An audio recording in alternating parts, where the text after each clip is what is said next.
Bon.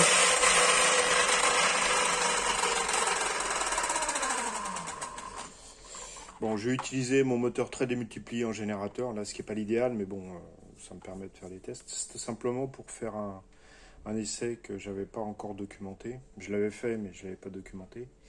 C'est pour montrer qu'en fait, pour une même charge, donc là j'ai deux lucioles de 6 watts, je crois, qui sont en série. C'est des lucioles de 12 volts.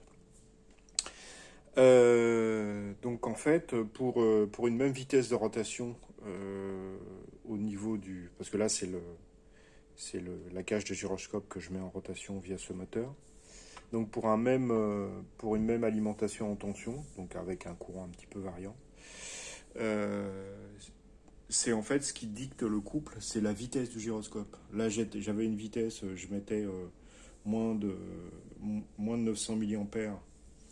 Et dès que je mets mes deux lucioles en série, ça s'arrête. Donc il n'y a pas le couple nécessaire.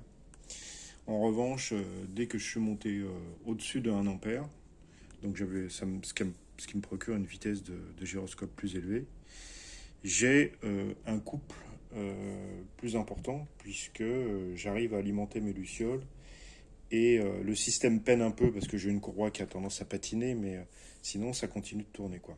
Voilà. Donc, euh,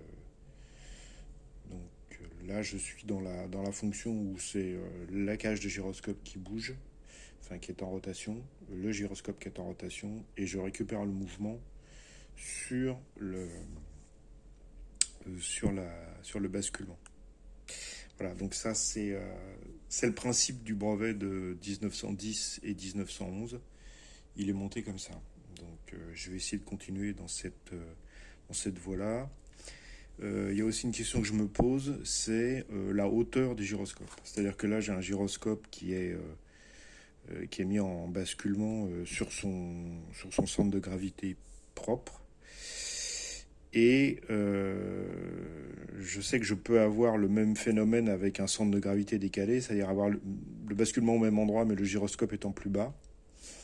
Je me demande si je peux pas récupérer un couple plus important, étant donné que la masse en mouvement va être plus décalée vis-à-vis du centre de gravité propre de basculement et que c'est une masse quand même relativement importante. Je me demande si ça pourrait pas être une source d'inertie et qui me permettrait d'avoir un appui sur un diamètre beaucoup plus grand et donc qui me ferait potentiellement récupérer un, le couple sur un plus grand rayon, donc obligatoirement pouvoir gagner en puissance.